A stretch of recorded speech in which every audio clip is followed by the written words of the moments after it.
There we go. All right. Can I just say, okay, I'm going to talk to the ladies for a minute. You know, this mask, you try to look all cute and half your makeup be in the mask and stuff. Welcome, everyone, and thank you for joining us today. My name is Malika Ivanko, and I am the administrator for the Division of Personnel Management. And we are so excited.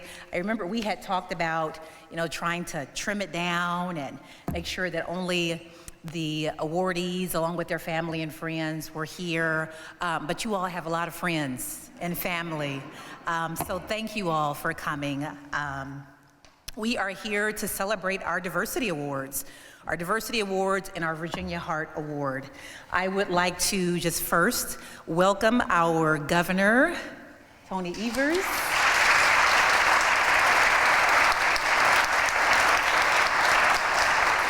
Our Lieutenant Governor, Angela Barnes. And our fabulous First Lady, Kathy Evers.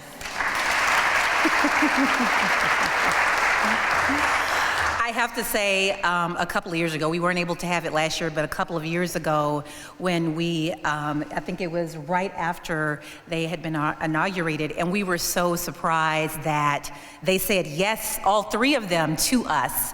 And it just goes to show they are here, they are committed, they have continued to show their support to us for the equity and inclusion work that we're doing. So just let me say thank you. Thank you. Can we just give them a round of applause?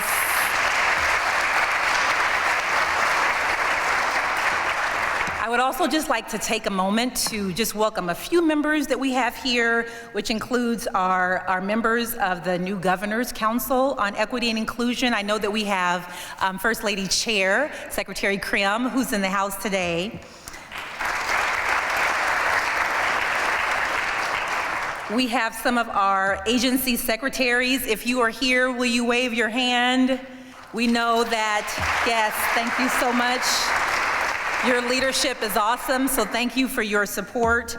And then any of our other state leaders that are here, I'm trying to see if I see Senator Taylor. I always want to try to acknowledge her because in years past and for years, she actually hosted us in the assembly, the room that we had our awards in. And so we kind of outgrew that room and we have a much larger room, but I always like to acknowledge her because she supported when, we were trying to find the space. So hopefully, if you are looking or viewing live streams, Senator Taylor, thank you so much for your support.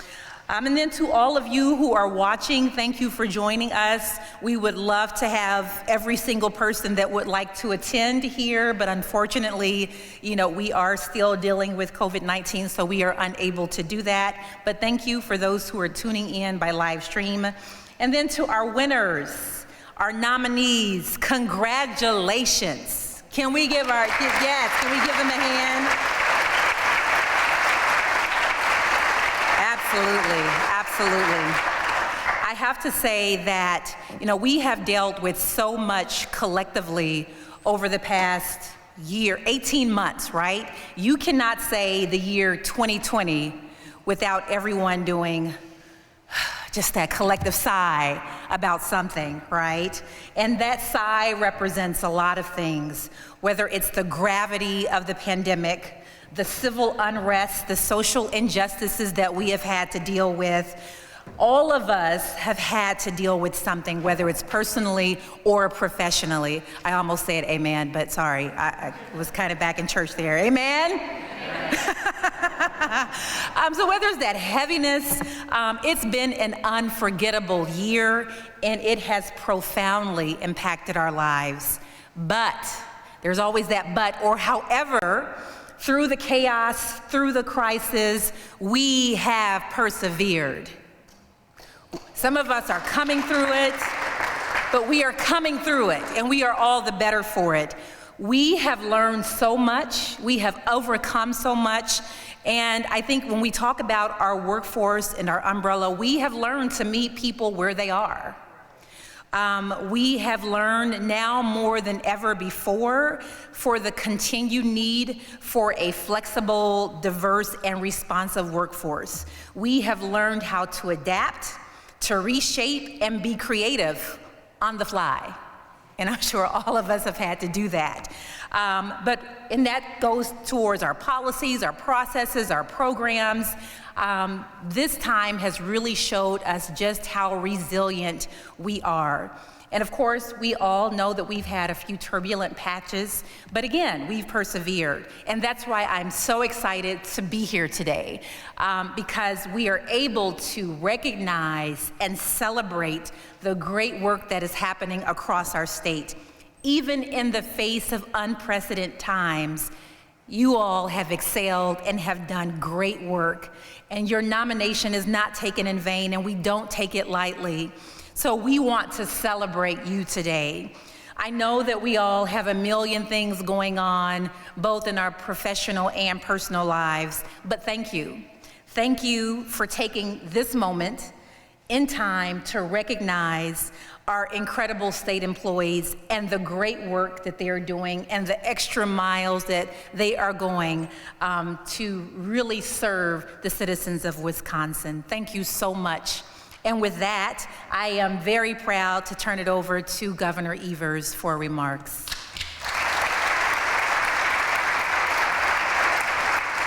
Well, good afternoon, everybody. It's an honor to be participating in another Virginia Hart Special Recognition and Diversity Awards ceremony. This is an event that Kathy and I always look forward to, and it's great to be able to see you all again in person this year. Thank you, Malika, for that introduction and all the great work you do on behalf of the people of Wisconsin as a tireless advocate for equity and inclusion. Malika, thank you. Of course, you do all your good work along with the work of the staff of the Bureau of Equity and Inclusion and the members of the State Council on Affirmative Action.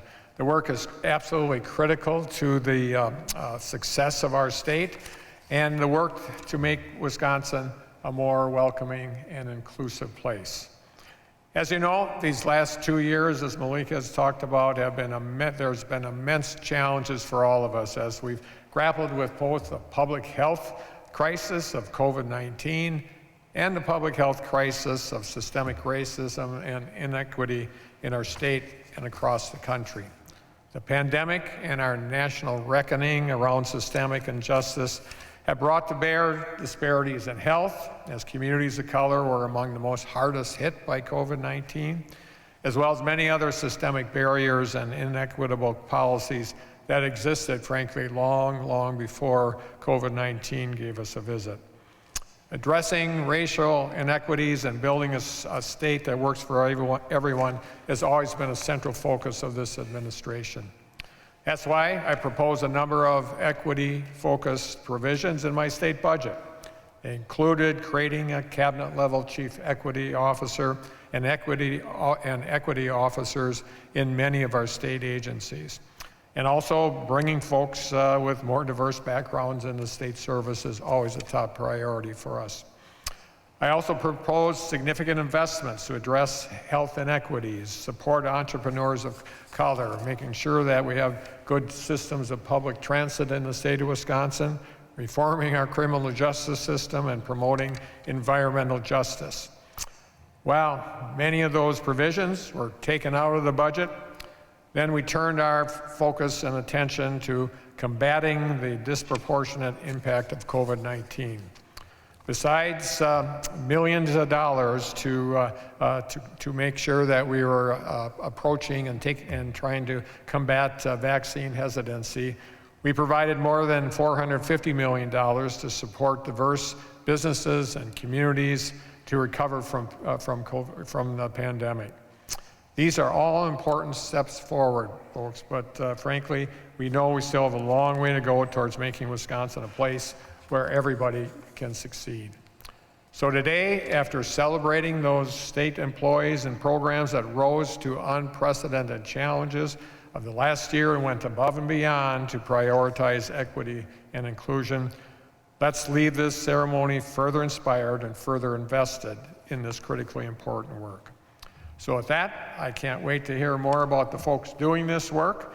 And I'm going to hand this over to State Council and Affirmative Action Chair, Adine Palou, for the next section. So, and thank you, Governor Evers, for your vision and leadership in moving us toward diversity and inclusion, and to our leadership for guiding us. Thank you.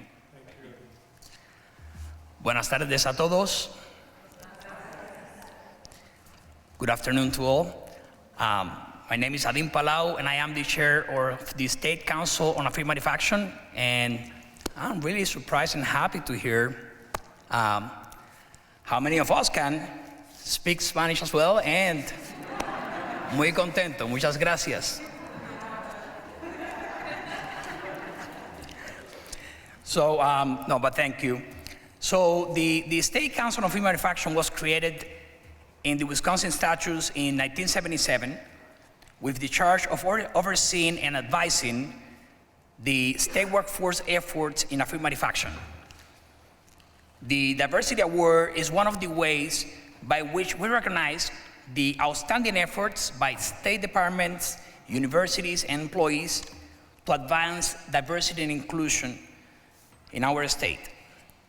Now, allow me to share a little bit of our history in that regard.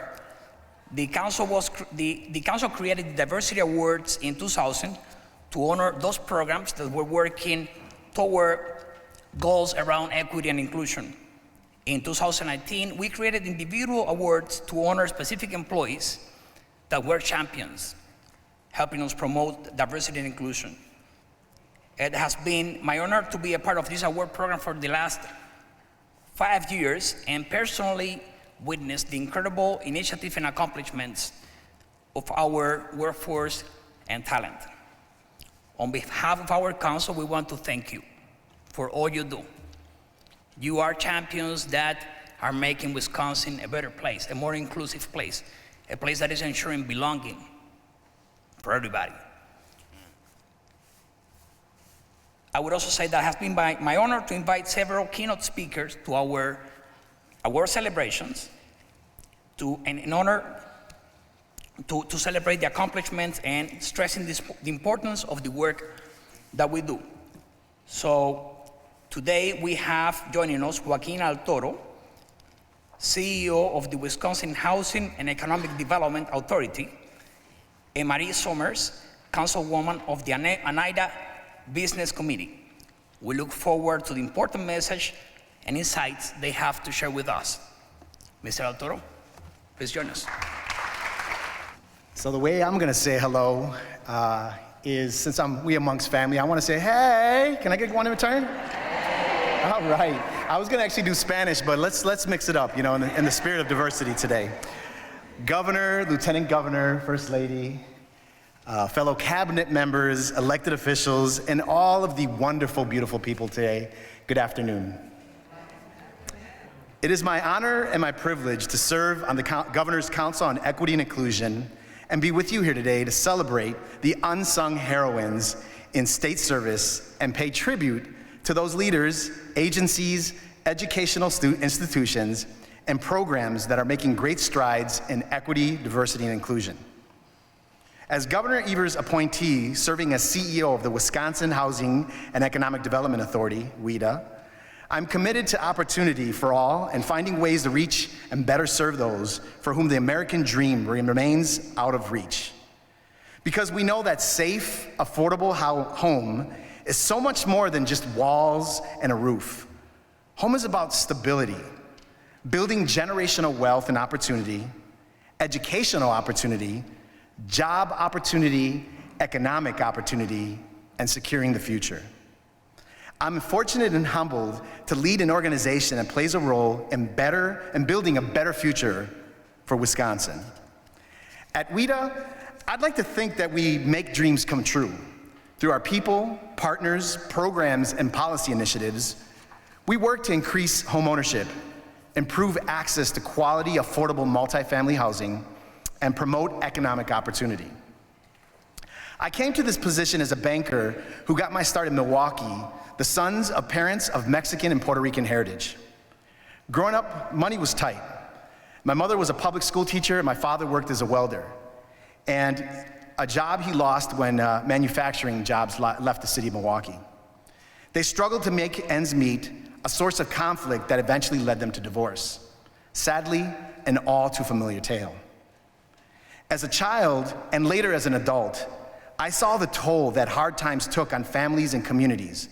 Neighborhoods with little to no business development, stagnant job growth, and abandoned hope that things could not turn around.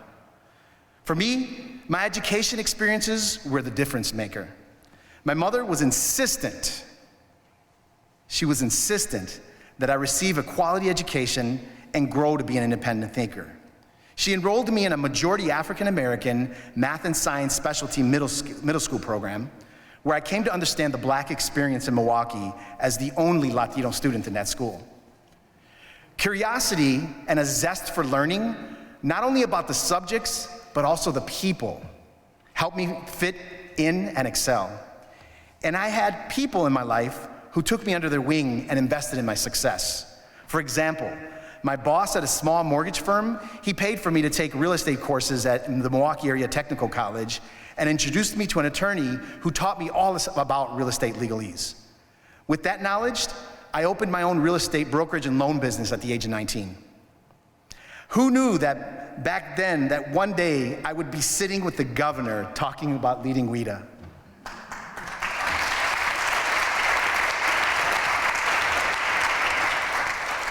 You know, Governor, on my way to that meeting, I reflected on my now 30 years in the banking game and the people that I met on my journey.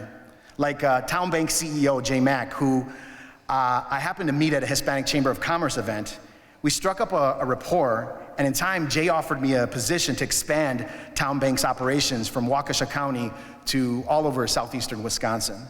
In a matter of 5 years, we went from $500 million in assets in 5 branches to nearly $3 billion in assets in 26 branches, and I had a lot to do with kind of that strategy as to how we grow the bank.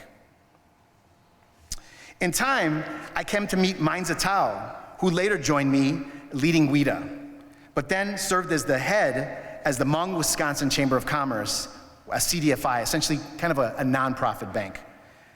I devoted myself to learning about the Hmong culture and how Town Bank could enhance opportunities for Asian-owned businesses around the state. Based on my research and community conversations, I convinced Town Bank to invest in the chamber and many of the chambers in Wisconsin, and it enhanced its capacity to meet the needs of the community with technical assistance.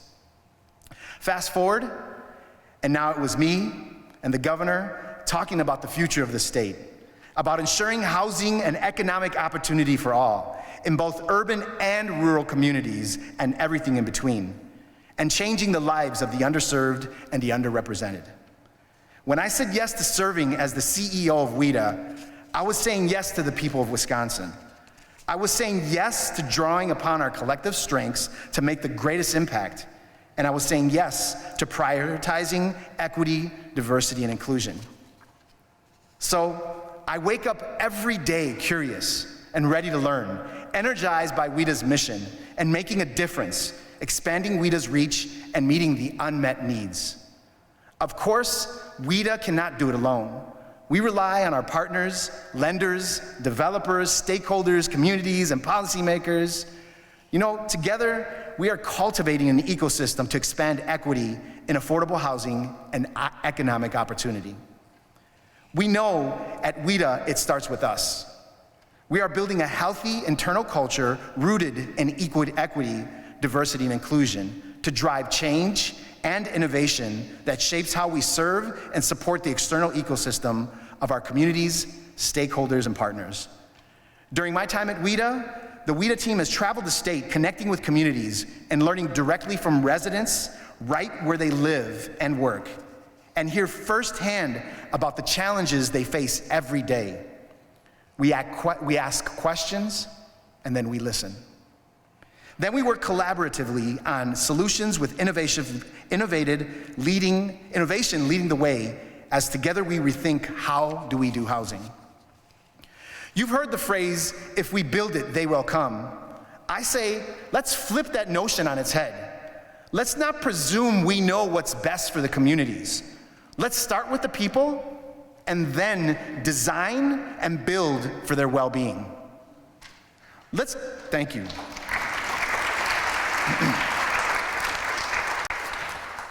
Let's get to know the communities we serve, build trust, and then have these very authentic conversations about what is needed and let housing developments reflect that. With this approach, we are pursuing strategies that are thoughtful and intentional to expand equity. Rural workforce housing. There is a significant need and a significant issue around housing in rural communities. We've taken on that challenge. Supportive services. We need to have housing that has services that supports the well-being of those and in the buildings that they live in. Engagement with Wisconsin's tribal nations to understand their unique housing challenges and to be very clear that each and every tribe is diverse in its own very special way.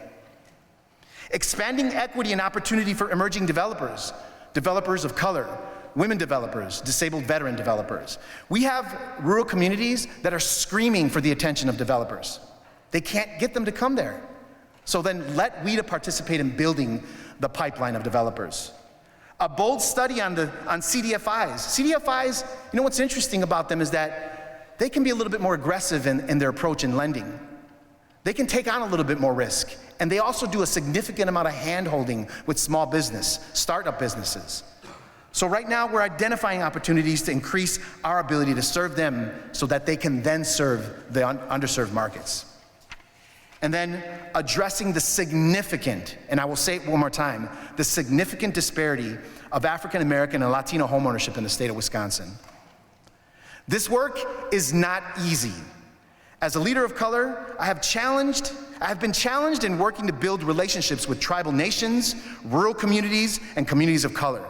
We need to stay the course.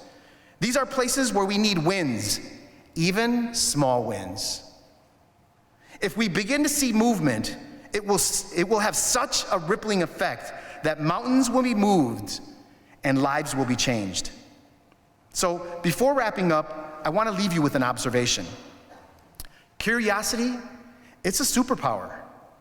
Throughout my life, curiosity has been the jumping off point for building relationships and making meaningful connections in places maybe not very ordinarily thought of. And what has followed has been a beautiful journey of friendships, collaborative partnerships, inspiration, and service. Curiosity is like a muscle that just gets stronger and stronger the more you exercise it. Plant the seeds of curiosity, share your experiences and learn from other experiences, exchange stories from a place of vulnerability, and see what grows. So with that, I am greatly appreciative of your time and attention today. Thank you very much. And now it is my great honor to introduce to you Marie Summers, Councilwoman for the Oneida Business Committee and recently named as one of Wisconsin's 24 most influential Native American leaders. Please welcome her. I would have to go after Joaquin. Sugui swagwek wa unu de yalo ninyu gets on yote aga nai ogla ogale wangiyata niwa gitalora. Hello, I am Marie Summers. I am from the people of the Upright Stone, and I am also from the Turtle Clan. Before I begin my story, I'd like to first and foremost give my thanks to the State Council on Affirmative Action and the Personnel Management Division for having me here today to speak on equity and inclusion and diversity. It's a unique honor for me to be here today. A little bit about my history. Today, I come to you as a representative of over 17,000 Oneida Nation citizens worldwide.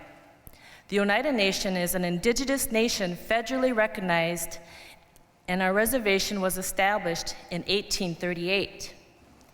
And it covers nearly 65,400 acres. The nation employs approximately 2,100 people and has 149 direct service programs. The purpose of our inherited right to self-governance is to protect the health, safety, and welfare of our Oneida citizens while protecting our culture, revitalizing our language, and restoring the environment to improve the quality of life for our nation and its community. At this time, I will share a quote from the Oneida Thanksgiving Address, and I think it's an appropriate for this occasion.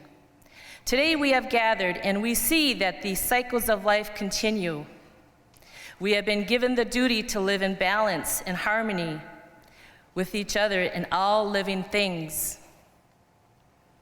So now we bring our minds together as one, as we give greetings and thanks to each other as people.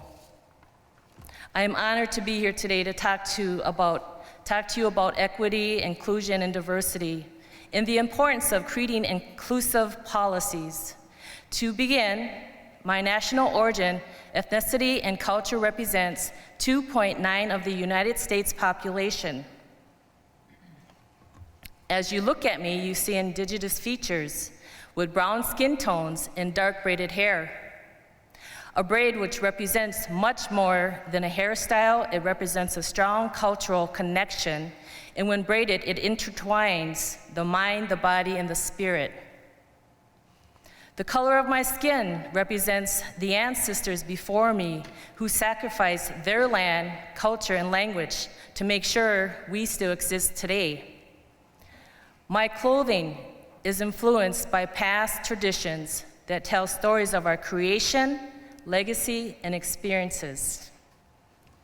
As I mentioned in my opening comments, our reservation was established in 1838. And due to the Western expansion at that time, our people were subject to an organized strategy of cultural annihilation. The indigenous peoples here on Mother Earth were forced onto reservations, had their lives monitored, and were not allowed to leave the reservation unless approved by the Bureau of Indian Affairs federal agency. Imagine needing an approval to leave your community. And prior to the American Indian Religious Freedom Act of 1978, indigenous people were prohibited from practicing their spiritual traditions and customs. We lost our inherited right of freedom to believe, express, and exercise the traditional spiritual rights and cultural practices in Indian country. The inherited rights included access to sacred sites, freedom to worship through ceremonies, and the use and possession of objects considered sacred to indigenous people, to name a few. Our children were removed from their homes and placed in faraway boarding schools and stripped of their language and culture and forced to assimilate into white culture. Thousands of our children were abused physically, sexually, mentally, and died at those boarding schools, never to return home again. I cannot imagine what this must have felt like for my ancestors.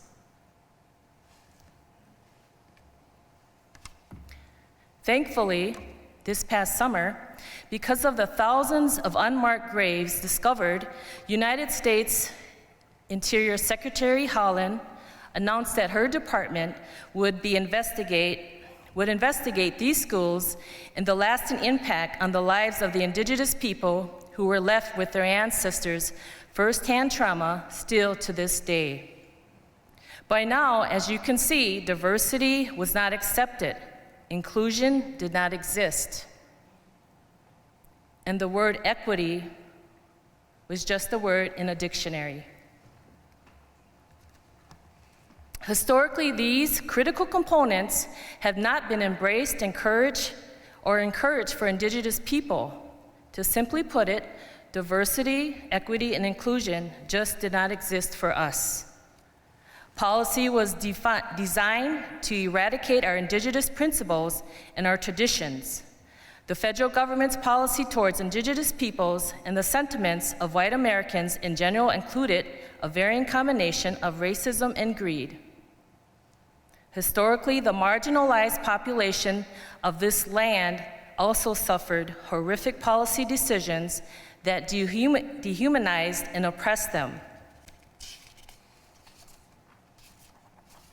And most of the United States population is unaware of these sufferings because history is often written and taught by the victor.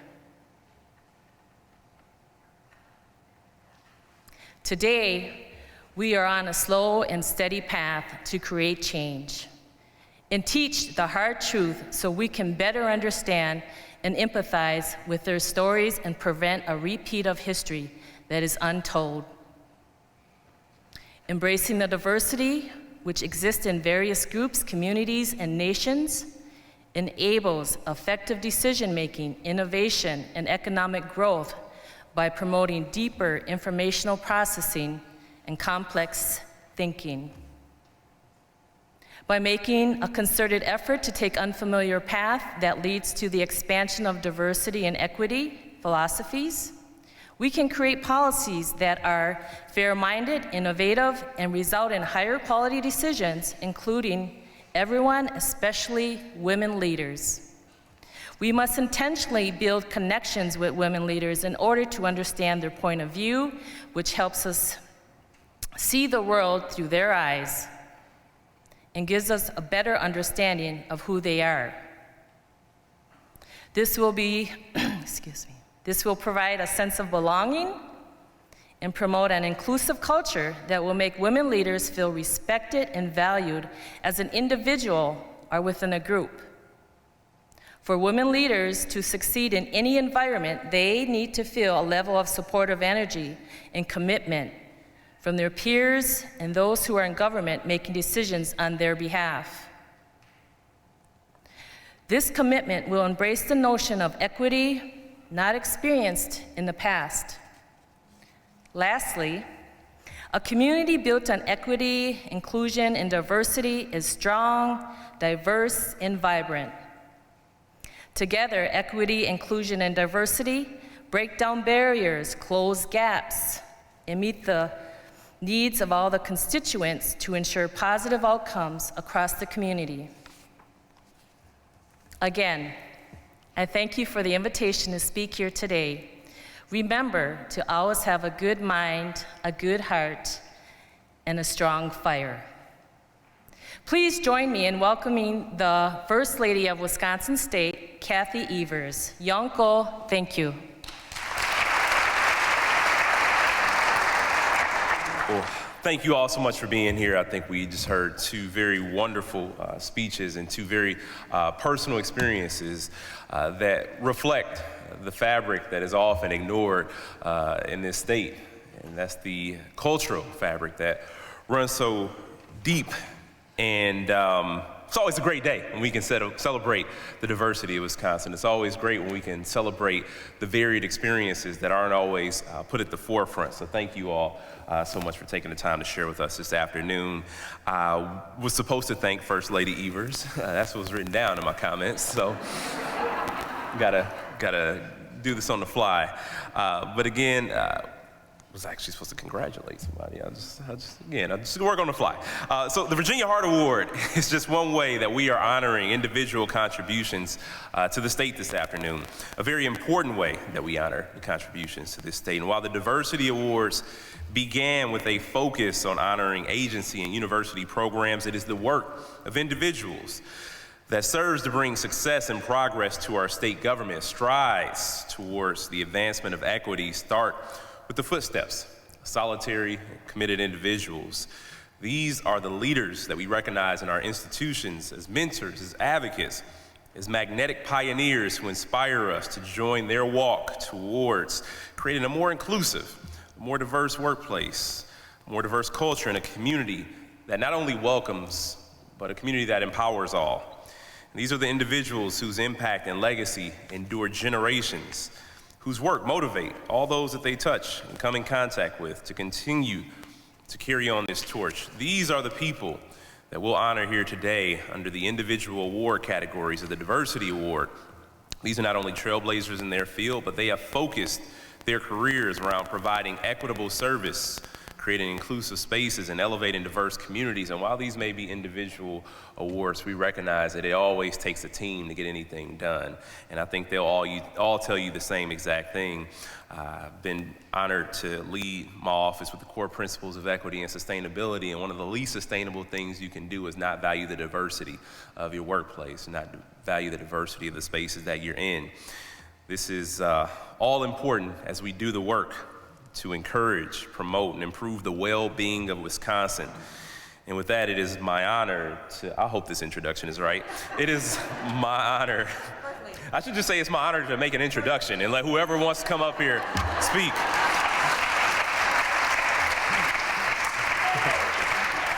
And that was the safe bet, because this is not who was on my paper. So, happy to introduce First Lady Kathy Evers. Thank you so much. Thank you, everyone. Good afternoon. I'm delighted to be here with all of you today to celebrate the recipients of the Virginia Hart Award, as well as the Diversity Awards. For the past 38 years, Wisconsin has recognized and celebrated a civil servant who embodied the spirit and tenacity of Wisconsin's first woman cabinet member, Virginia Hart. Ms. Hart served as Secretary of the Department of Regulation and Licensing, Chairperson of the Department of Industry, Labor, and Human Relations, and Chairperson of the Labor and Industry Review Commission. The award that bears her name honors unsung heroes in the state service, thus providing encouragement and appreciation for all women in state government.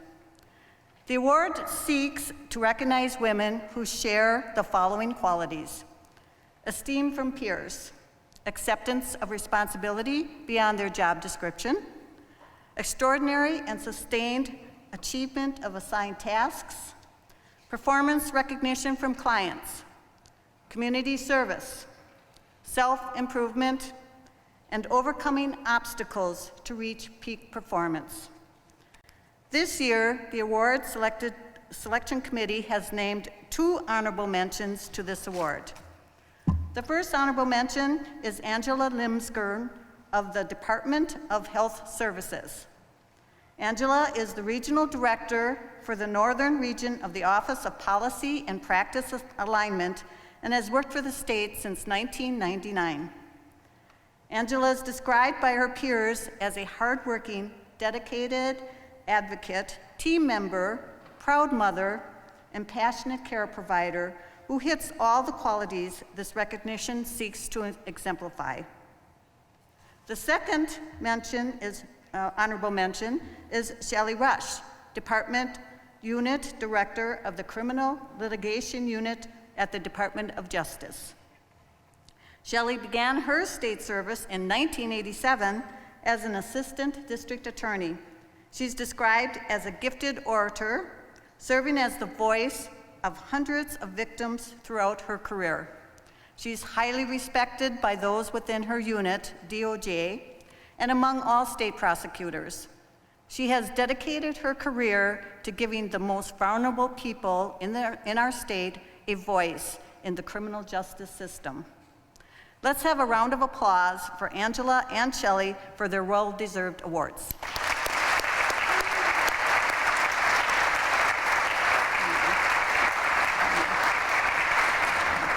Okay, now it's my pleasure to have Tony present the winner of the Virginia Hart Award.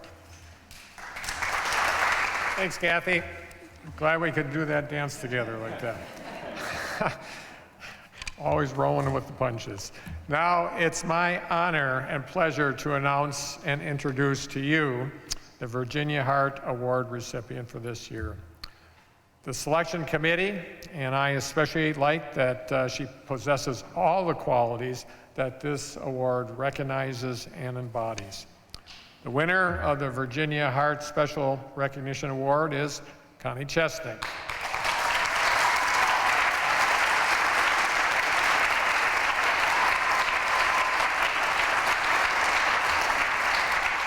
And Connie is from the Department of Children and Families, is the administrator of the Division of Family and Economic Support, and the achievements noted within her 36 years of state service were countless and inspirational. Among her 15-page nomination packet were the personal testimonies of over 7 of Connie's coworkers across many state agencies. They described Connie as a resourceful mentor, a committed advocate, a giver, a loving friend, and an inspiring role model. She served on national and local committees advocating for improvements for kids, and she is a driving force behind many of the department's initiatives on family policy. Connie is a, quote, collaborator who gets things done, unquote, with her, quote, big table approach towards policy and politics. And she works hard to find community service and philanthropic opportunities where people can work together. Her passion for supporting kids extends to her community efforts combating childhood hunger and shaping an accessible and inclusive swim club program for her neighborhood. Connie's nomination represents only a facet of the important work and impact she has made over nearly 4 decades of dedication to Wisconsin citizens. I'm honored to invite Ms. Chesnick up to the stage to accept her award and to share her thoughts with all of us today. Connie? Thank you, Governor Evers, First Lady Evers, and Lieutenant Governor Barnes for this incredible honor. Thank you for your leadership during these challenging times. Thank you for sending Secretary Amundsen to the Department of Children and Families. Being a part of her team has truly been one of the greatest joys in my career, and I thank her for her leadership and her friendship. I want to extend my heartfelt congratulations and gratitude to my colleagues also being honored here today. A special thank you to the Department of Administration and to Virginia Hart, a woman whose leadership paved the way for so many women in state service. I'm humbled to be recognized for an award named after her and honored to carry on her legacy. Thank you to my husband, Kevin, and to our daughters, Kelly, Haley, and Valerie, who have always supported me and who I am now blessed to be able to support in their own careers. I never envisioned a career in public service, and now I can't imagine ever having done anything else. I'm grateful to all the people, especially all the women that I have worked with in my career, any one of whom could be standing here today. It's an honor to be able to do the work I do to help children and families achieve financial stability and families fleeing persecution in other countries find new homes and fresh starts in Wisconsin. It's especially gratifying to be doing the work we're doing to become more diverse, equitable, and inclusive within our own agency and in the delivery of our services to the people who depend on us. I'm so grateful for the opportunity every day to make a difference in people's lives, and I thank you from the bottom of my heart for this recognition. Thank you.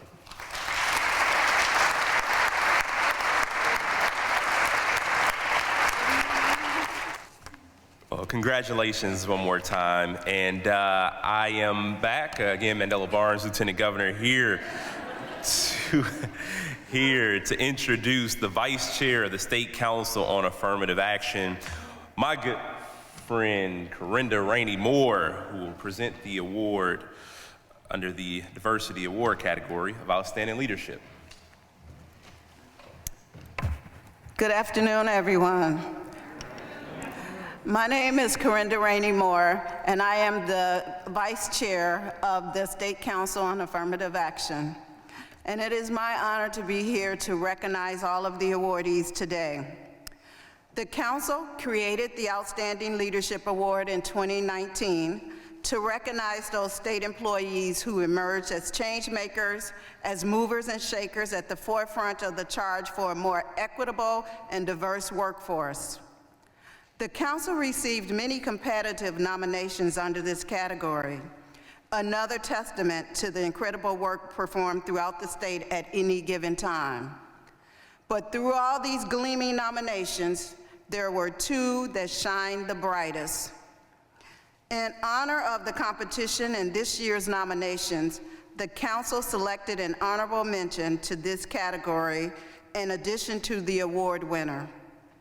This year's honorable mention goes to an executive policy and initiative advisor from the Department of Children and Families, Mary Ann Rosen.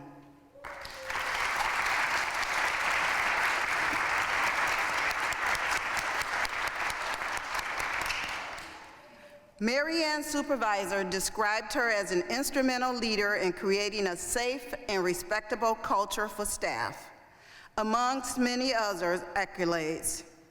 In her nomination, several coworkers attested to Mary Ann's supportive and passionate leadership style and her unwavering dedication to promoting equity in the workplace. Congratulations, Mary Ann.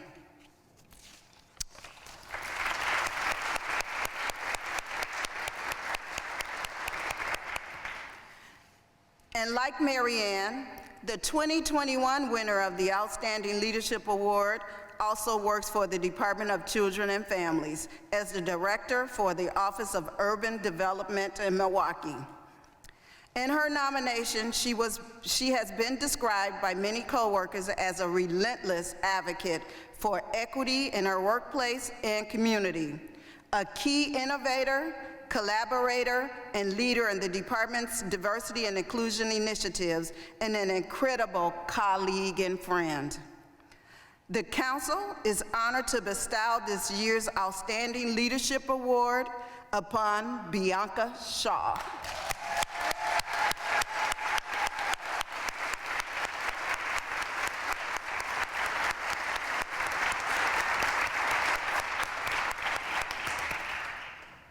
Bianca's staff says her immense efforts in advancing the department's internal and external efforts and to become a more equitable organization in the state. Please join me to welcome to the stage DCF Secretary Emily Atmason, Mary Ann, and Bianca to receive your awards. Well, I want to assure you that I stand before all of you a very, very proud secretary this afternoon with our Virginia Hart awardee, Connie Chesnick, and these two fabulous leaders behind me today. We are so proud of the work that we're doing at the Department of Children and Families to improve equity and inclusion for the folks that work with us and the folks that we work on behalf of. The two leaders that stand behind me are leaders in our agency. They inspire all of us. They inspire me with the passion that they bring to their work every day. When we came to DCF back in 2019, we made a commitment to ourselves, me personally. We made a commitment to our governor and lieutenant governor, and also to one another within our learning community to do the difficult work of uncovering bias, of uncovering inequity in the way that we administer our programs, and to start to reconcile that. And that kind of work requires bravery, it requires honesty, it requires tenacity, and it requires the ability to get people excited about this. Both Mary Ann and Bianca, they do that every single day. And I want to thank this committee. I want to thank the committee for their wisdom in allowing me to be able to recognize both of them for this award. The work that they do together as vice chair and chair of DCF's Equity and Inclusion Advisory Committee has changed our organization, and our organization will never be the same for the hard work that they have put into this effort.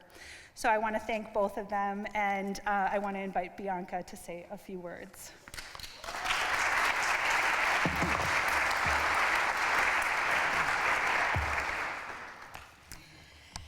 I would like to begin by acknowledging the indigenous land on which we stand, we stand on the Ho-Chunk First Nation land. I would like to thank Mrs. Rainey Moore for the presentation of my nomination, and Secretary Amundsen, I thank you for the introduction. I'm not gonna let someone cry. I thank you for the nomination, and I thank you for the opportunity to serve the great state of Wisconsin alongside of you and all of our amazing colleagues. I would like to congratulate each individual who is receiving an award today and honorable mention, and especially Marianne Rosen, who has been an amazing support to me in my role as the Director of the Office of Urban Development, as well as the Chair of the Equity and Inclusion Advisory Committee for DCF. I am able to stand here today because of the hard work, blood, sweat, and tears of my ancestors. I bring them here today with me in spirit, with the hope that I make them proud. I thank my ancestors, which are my okra and my sum sum. I would like to thank my elders who have carried the baton of our ancestors and now passes that baton on to me and my generation. I would like to thank my village, my family and friends, my support, which are my support and my motivation. A special thank you to my grandmother who's watching from home alongside of my mom and my sisters. And thank you to my dad, AKA Jericho's Barbecue. Check him out in Milwaukee. and a special thank you to my reason, my why, Olivia Shaw, my daughter. She is the light of my life. She is the light of my life. And I want to say to Olivia that it has not been your choice to share me with our community and my commitment to public service. Yet you do it so patiently, you do it with grace and with manners, and I love you. I would like to use the rest of my time to ask you all to please stand fast in trying to move forward with the equity work that we are working towards in the state of Wisconsin. Thank you.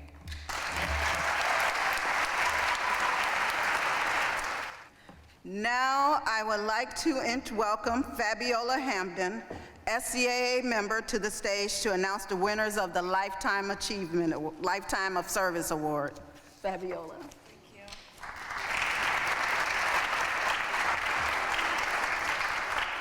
Buenas tardes, good afternoon. The Lifetime of Service Award was also created by the Council in 2019 for the purpose of recognizing those long-term employees who have consistently marked their careers with dedication and action in the advancement of diversity, equity, and inclusion in the workplace and in our community. Winners of this award must have served the state or university system for at least 15 years. The council, again, as Corinna mentioned, received several strong applications to this category, and it was a challenge to select only one winner. For that reason, we selected two. This year, the council is honoring an award winner from both a University of Wisconsin and a state agency. The University Award of Lifetime of Service goes to a professor, mentor, and administrative fellow with nearly 20 years of service to the University of Wisconsin-Whitewater, Dr. Pilar Melero.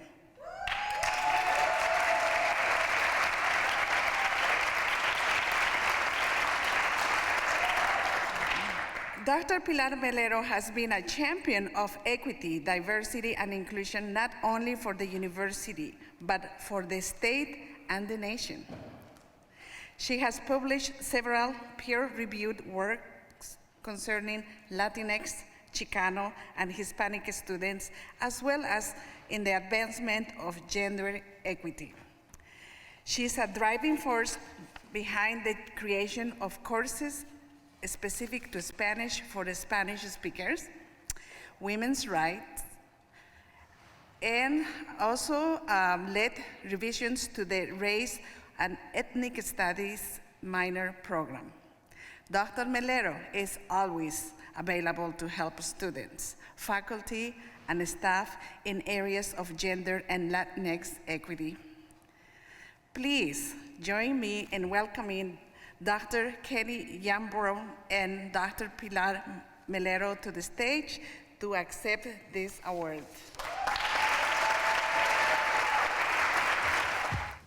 To Governor Evers, Lieutenant Barnes, and to First Lady Evers, before I begin, I would like to say, as a practitioner of higher education and a social justice advocate, it was music to my ears for you to declare systematic racism as a public health threat.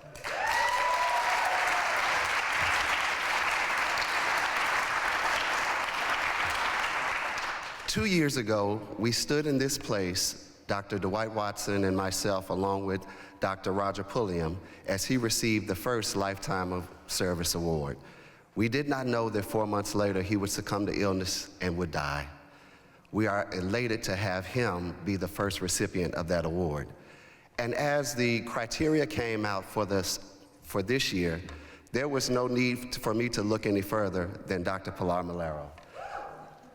That's good, do that again. Dr. Melero is a force to be reckoned with. She is a tenacious advocate, a scholar that is unparalleled, and a caring individual. Ladies and gentlemen, Dr. Pilar Melero.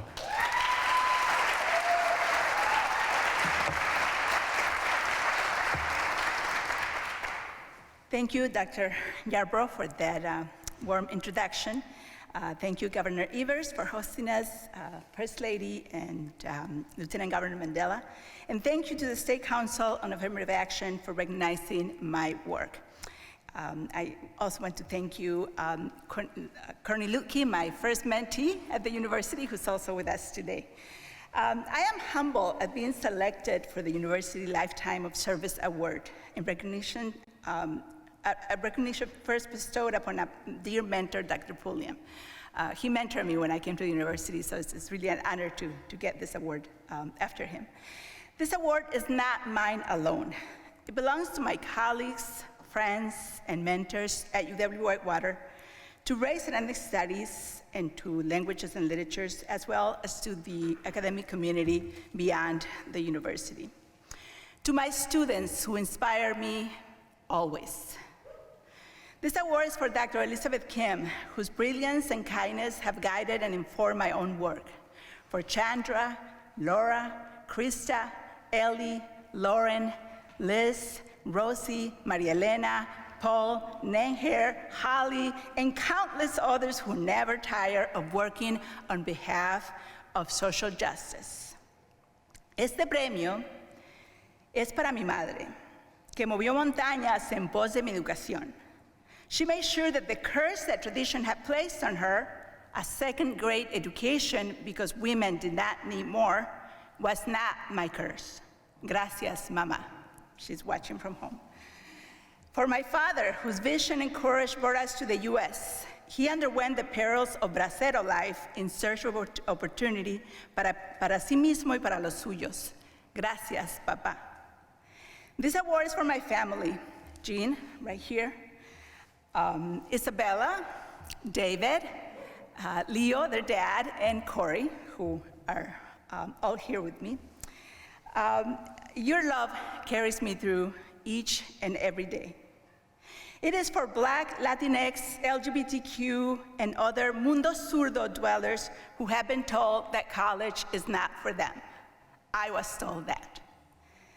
Para los muchachos who sit at the back of my classroom wondering if their English is good enough for college, and if their Spanish is good enough to earn them Latino membership. For my other Mexicanas, Latinas, inmigrantes, for first-generation college graduates with hard-earned degrees, and for their mothers who cleaned offices and hotel rooms for a living so that their daughters could have a choice at a career. This award is for all of us whose work is seldom recognized. Quoting Prisca Mojica, this award is for all brown girls with sharp edges and big hearts. For all path makers and path markers. Para todas las mujeres de ojos grandes. Muchas gracias. Thank you and congratulations again, Dr. Melero. Muchísimas felicidades. Our second Lifetime of Service Award goes to a state agency employee with over 30 years of dedicated service in the name of delivering compassionate justice for the hardworking employees throughout the state of Wisconsin. The 2021 State Agency Award for Lifetime of Service honors Administrative Law Judge Roseanne Weisenberg. Please.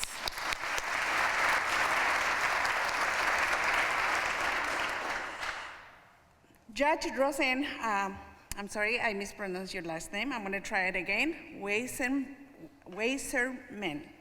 right? Okay. Of the Milwaukee Equal Rights Division of the Department of Workforce Development. Roseanne has been a shining beacon of resource and knowledge in upholding anti-discrimination laws protecting Wisconsin workers. She has literally written the book on the Wisconsin Fair Employment Law, which is in its 7th edition and was the very first of its kind in Wisconsin.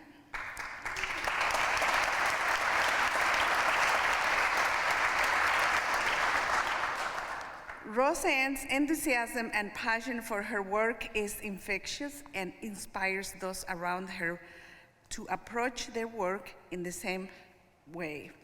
We are honored to invite DW Secretary Amy Pahacek and Roseanne Weisenman to the stage to receive this award.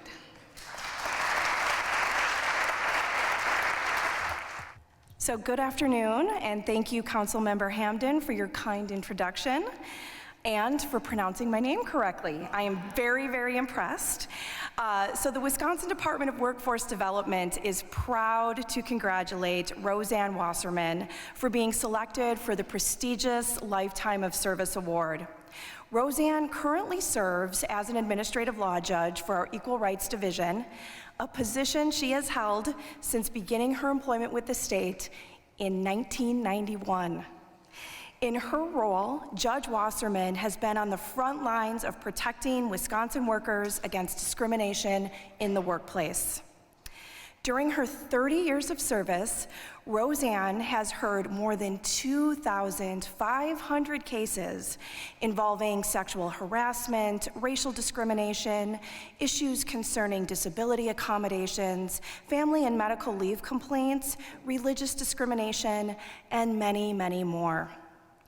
In all cases, Judge Wasserman provides workers and employers the opportunity to present their evidence and arguments.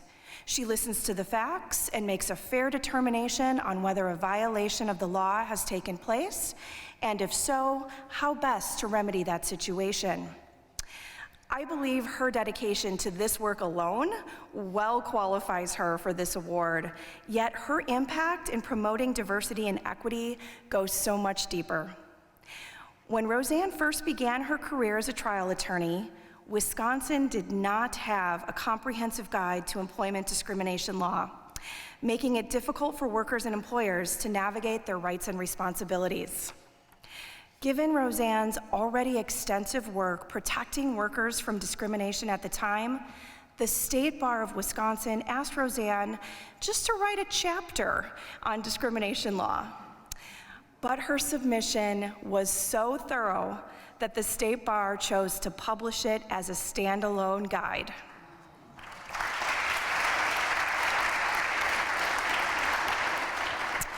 So first published in 1995, Judge Wasserman's Guide to Wisconsin Employment Discrimination Law is now in its 7th edition. So exciting. So copies of this guide can be found in most employment lawyers' offices throughout the state, and truly her guidance serves as an indispensable resource for our equal rights officers during their investigations. Without such a tool, it would be nearly impossible to protect and advance the legal rights of the workers in our state. It is difficult to overstate the impact Judge Wasserman has had on Wisconsin workers and protecting them, especially those of varying backgrounds and varying identities.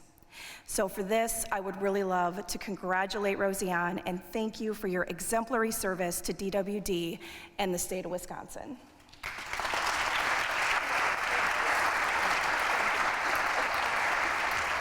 Thank you, first of all, for that very kind introduction, Secretary Pahacek.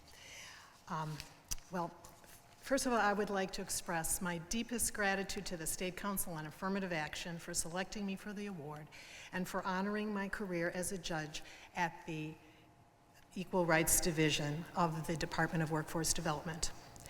I'd also like to express my gratitude to Jesus Villa, the administrator of the ERD, for nominating me for this award, which is such an honor. I would like to also thank my longtime former supervisor and dear friend, Pamela Rashi, and my current supervisor, Jim Cellino. Both Pam and Jim have always supported and encouraged me in my work. I would also like to thank my fellow judges, especially my longtime colleague, Alice DeLeo, for our camaraderie and our shared sense of purpose in providing a fair process for litigating discrimination claims, which has truly enriched my experience at the ERD. I'd also like to give a shout out to my husband and daughter for their unwavering love and support throughout my career. But Daniel is traveling in Italy and Natalie is working in Brooklyn, New York, so neither one could be here today, but they both will be watching the live stream on Zoom. And Natalie will be taking a break from her office Halloween party to do so, and we'll be watching this in her Edna from The Incredibles costume. I also want to acknowledge my brother Robert and my sister-in-law Pearl, who are here today with me. And finally, I would like to thank my lucky stars for being hired by the ERD 30 years ago. What a dream job for me to be able to hear and decide such a wide variety of cases brought under Wisconsin civil rights laws, prohibiting discrimination in employment, housing, and public accommodations. I am so proud to have devoted my career to working for a civil rights agency in a state that has always been ahead of the curve.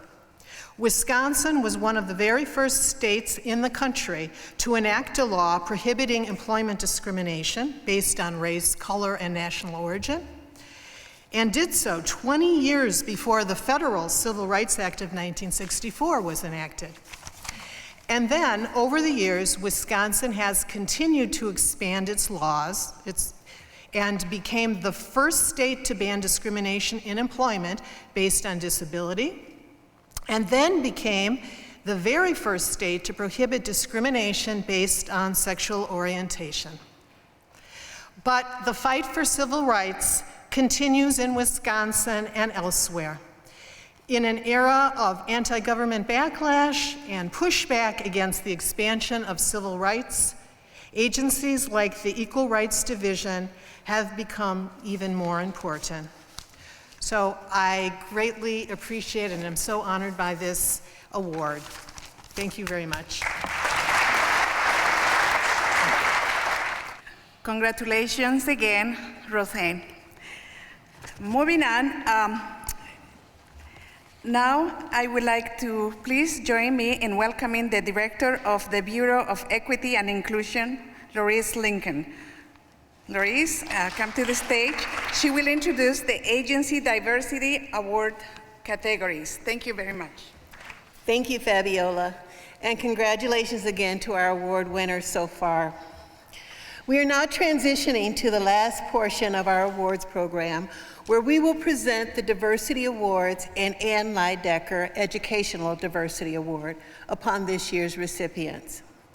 Before we announce the winners, I would like to share some thoughts on the significance of the awards and the continued need to place equity at the forefront of all we do. The Bureau of Equity and Inclusion is a small and dedicated team of people statutorily charged with advancing and advising around our state agencies in developing policies and programs that foster diversity, inclusion, and focus on equity. We are also the entity called upon in Executive Order 59 to set the standard and help every state agency develop their equity and inclusion plans. Our charge is by no means a small task, for this work is transformational in how it addresses equity and inclusion. It is a heavy lift that requires the hearts, minds, and support of many. It is through our shared knowledge and experiences, as well as our civil discourse through our disagreements, that we discover our possibilities. That is why recognizing the accomplishments of employees and successful agency programs is so important. It is vital that we lift up those efforts, that we elevate their model practices for other agencies to consider and implement. It's another way for us to learn from each other and to share in this important work. And because of that, I would like to thank you all for being here today, and thank you for learning and sharing with us as we continue our work in the advancement of equity and inclusion. Now, without further ado, please welcome Lisa Mortensen, the State Council on Affirmative Action Secretary, to the stage for the announcement of this year's Diversity Award winners. Thank you very much. Thank you, Larice. One of the subcategories of the Diversity Awards is the Program Achievement Award. This award recognizes programs and effort that demonstrate strong commitment, initiative, or innovation to address diversity issues within state employment and higher education. This year, the Council has named the Department of Children and Families as the winner of the Program Achievement Award.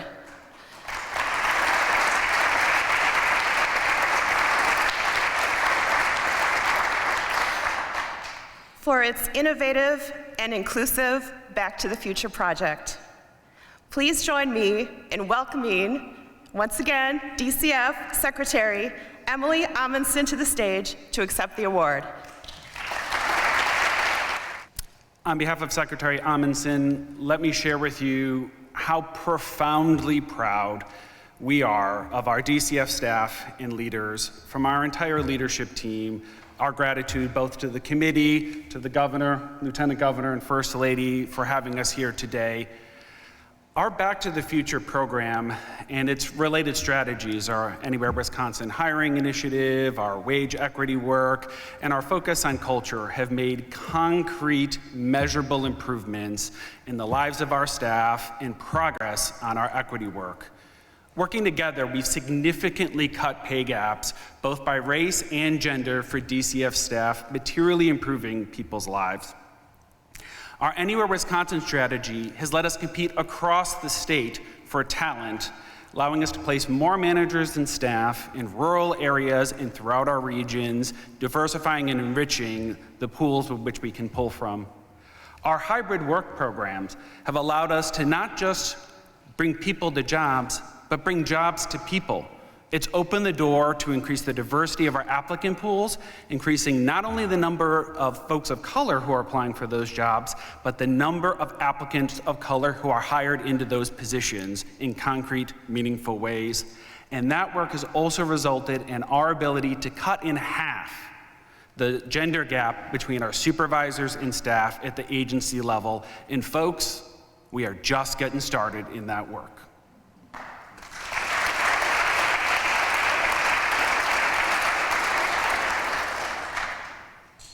But this is the work of the DCF staff and its supervisors, and it wouldn't happen without their commitment to progress and transformation. It doesn't happen without a great HR team who's committed to working on equity. It doesn't happen without the great Back to the Future core team that's here with us today, who put the meetings together and develop the strategies and write the memos.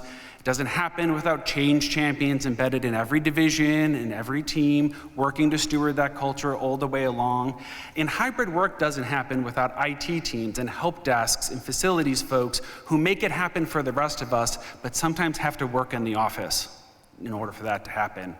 That irony isn't lost on us, and it's with deep gratitude and thankfulness that we recognize not just their work, but the commitment of the agency to the values the Secretary laid out when she came in and said, this is our North Star, and this is how we're going to get there. Thank you, Madam Secretary.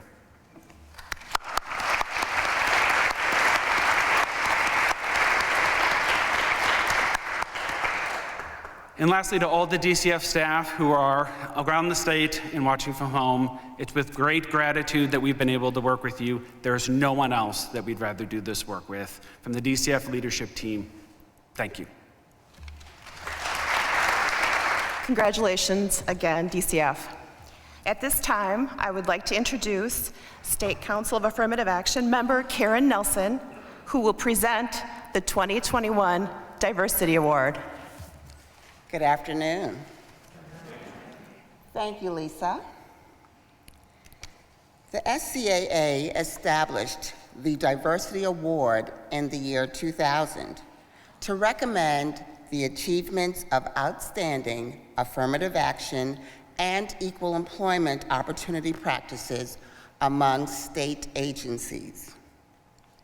The Diversity Award is structured to recognize state agencies for their strong commitment to the recruitment, retention, and promotion of a diverse classified workforce. This year, the Council was pleased to select the Department of Health Services to receive the 2021 Diversity Award. Why? I'm glad you asked. For the creation of the Office of Health Equity and the Health Equity, Diversity and Inclusion Council, known as HEDI. Together, these programs represent the department's comprehensive dedication to the advancement of equity and justice within its workforce and in serving all citizens of the state of Wisconsin. At this time, let me introduce to you my namesake, another Karen, not that Karen.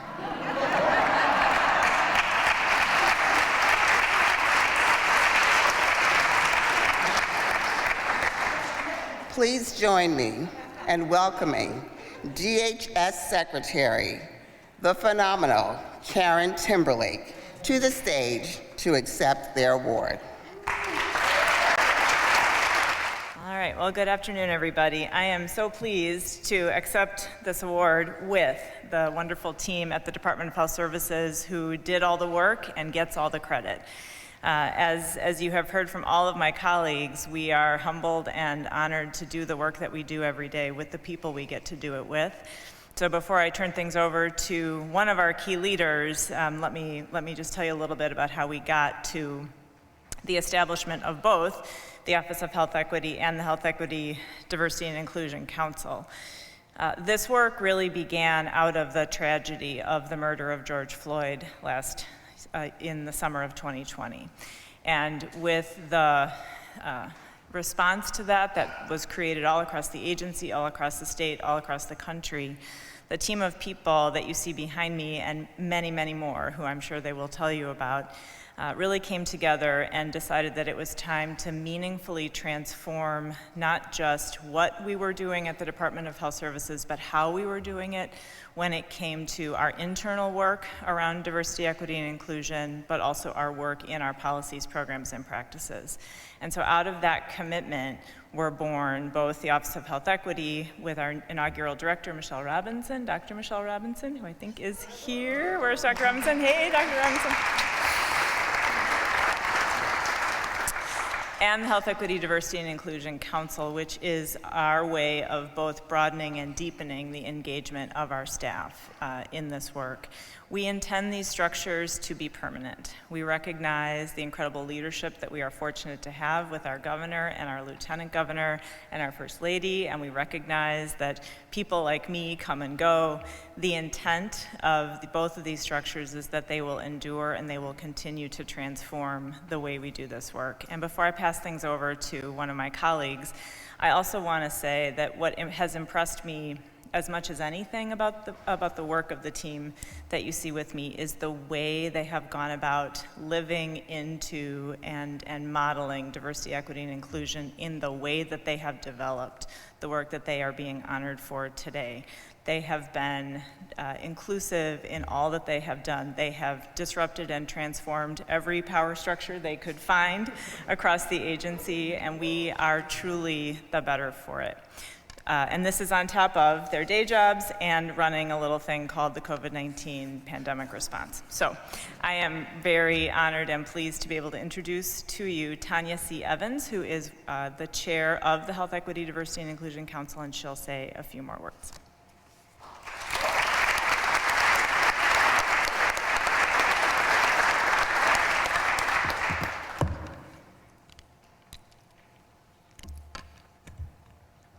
Good afternoon, and thank you to the Awards Committee for recognizing the efforts by this small representation of a much larger group of people that have devoted immeasurable hours to this extremely important, necessary, hard, and sometimes tiring work. Langston Hughes, Cece Culp, Jemai Chapman, Naomi Martinez, Jerry Turner, Catherine Cullinan, graduate student Cartesia Lawrence, Megan Elledge, and Abraham Morris. Megan Elledge and Abraham Morris have taken positions in other states, but they were an integral part of all of this work. Oh yeah, you can give them a hand.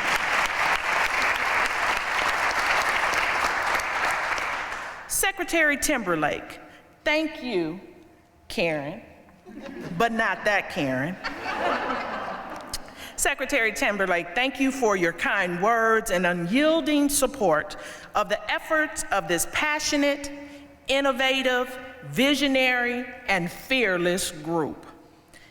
A group that was fueled by the need to see a change. A group that was determined to produce something that could effectually ensure that all Wisconsinites, like our department vision states, can live their best lives.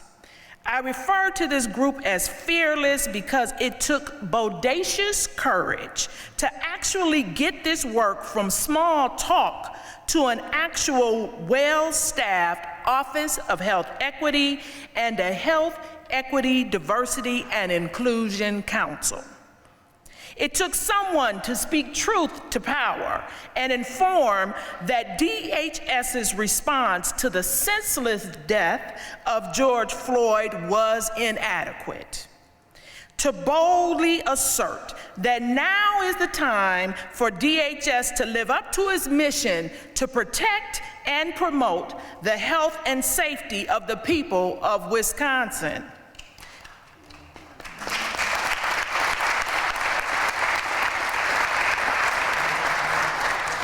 As a result of the fearless actions of many, we can remain hopeful that eventually all people, men, women, boys, girls, them and they, can show up completely as they live, move, and breathe in the great state of Wisconsin. It is our desire that as a result of this work, persons of marginalized communities are not only sitting at the table, but they have a voice that is respected for their perspective and their lived experiences, and being empowered to show up to the table totally, authentically, and unashamedly true to who they really are. So yes, we celebrate. Yes, we are proud of the work that has been accomplished. Yes, we take this moment to exhale. But the work is just beginning. The work is not done. We will continue, in the paraphrased words of the late, great U.S. Representative John Lewis, we will continue to get in good trouble, necessary trouble, and redeem the soul of Wisconsin. Thank you.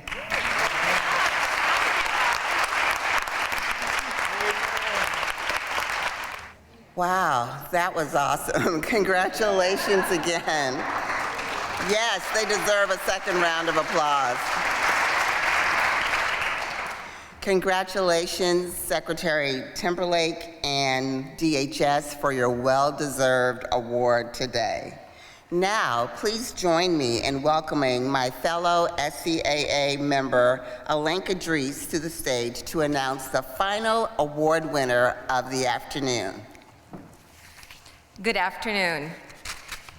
In addition to the annual Diversity Award, the SCAA began recognizing institutions of higher learning in 2003 for their exceptional efforts in preparing people of color, women, and persons with disabilities for employment in the state of Wisconsin.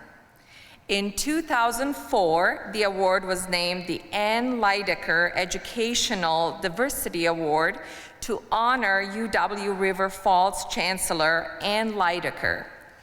This year's Ann Lydecker Educational Diversity Award winner is the University of Wisconsin-Platteville for its work, for the work of its Department of Campus Climate.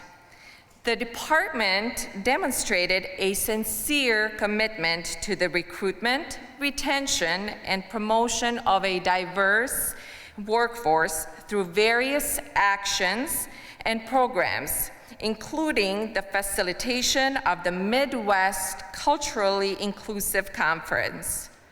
Please welcome Campus Climate Coordinator Emily Steyer to the stage to accept their award. When people ask me what I do for work, I tell them I work for the Department of Campus Climate at UW-Platteville. Then there comes a confused expression followed by, so is that like climate control? And from there, I fumble through an explanation about working in diversity, equity, inclusion. But even that isn't quite enough to capture what this work looks like. How do I say that this work means holding people's hands as they choose to learn about inequities and uplifting those who have no choice but to live them? How can I help them understand that this is hours of research, dozens of conversations, and testing activities only to produce a 45-minute presentation on how to respect other people? How do I add that the resources we use every day have been provided by those who continue to face the largest injustices in this country, namely women of color? This award is for everyone who is committed to working towards a more equitable, inclusive, and diverse future. I would like to specifically acknowledge Shanita Ray and Chancellor Dennis Shields for creating the Midwest Culturally Inclusive Conference in 2011. This conference laid the groundwork in establishing a more robust division of diversity, equity, inclusion, and Department of Campus Climate. Angela Miller, Chief of Staff, has been instrumental in leading these efforts. Under her supervision and advocacy, UW-Platteville was able to establish a Department of Campus Climate in 2018. Members of the UW-Platteville senior team have also provided essential and ongoing support for the resources, trainings, communications, and more. My colleague, Kaden, would like to thank Amanda Dotson for all of her mentorship and support. I would like to thank my colleague, Frank King, who nominated us for this award and whose leadership and guidance have been so crucial. To all of you listening, this work is on all of us. And for sustainable change, it's imperative it stays this way. Thank you.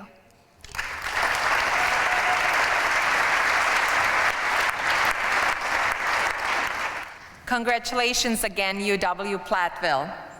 Finally, I would like to introduce Secretary Joel Brennan of the Department of Administration to close out our ceremony and provide some parting remarks.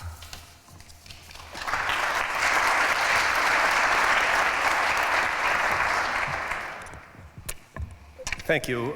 So here we are at the end of a day like today, and you know, it's Friday afternoon. Sometimes you get to Friday afternoon and you think, I can't wait for the weekend. And we've had a lot of people come up here, and you've heard from a big group of people. But I think we can all agree that events like this are ones that we don't always want to end, right? We want this celebration to continue. And I think we can all agree that this rostrum, this chamber, this Capitol, this state is more dignified, strengthened, and enriched when we do things like celebrating what we're doing today, but also the actions that we're celebrating. And so I hope you'll all join me in just one more round of applause for all of the winners today and all of our honorees.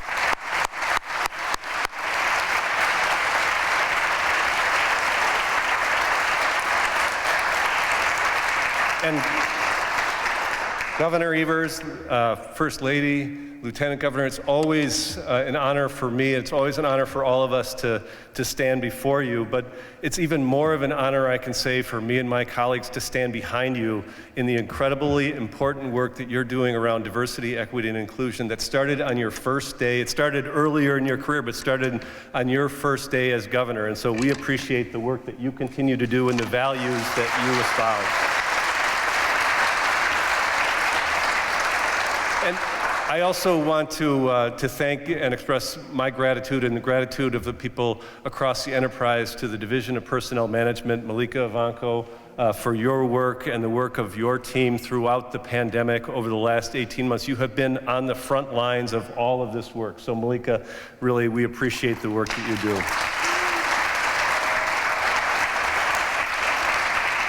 Also want to express appreciation to the Council on Affirmative Action, to my cabinet colleagues who are here today. I can guarantee you that today was the best thing that most of us did all week today, and getting the chance to celebrate with you and to honor you is something that is special to us and makes those harder days a little easier when we have opportunities like today.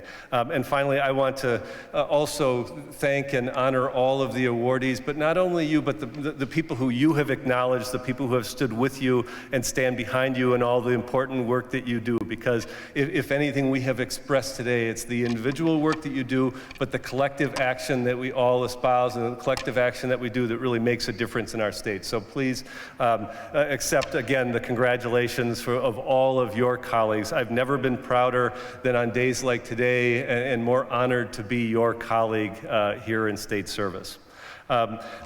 You heard it throughout the day today, but the theme was equity in all that we do. It might as well be equity in who we are, because equity is about the rich collection of people who we are here today. So again, in closing, I would say we were here today to honor, we were here to celebrate, we were here to aspire. But as much as anything, we're here to make sure that we continue to act. So let's go forward after today and make sure that we can come back here in person. It's great to celebrate these in person again, that we come back here next year, we can celebrate a new group of honorees, continue to celebrate the people who have come before and the important work that we do. The last thing I think I get to say is that there are photos to be taken with the governor immediately following for the honorees, and some to-go treats that are going, maybe the beginning of Halloween is in the parlor following the celebration today. So again, thank you all for your time today. Thank you all for your service and the honor that we get to serve alongside you. Thanks a lot.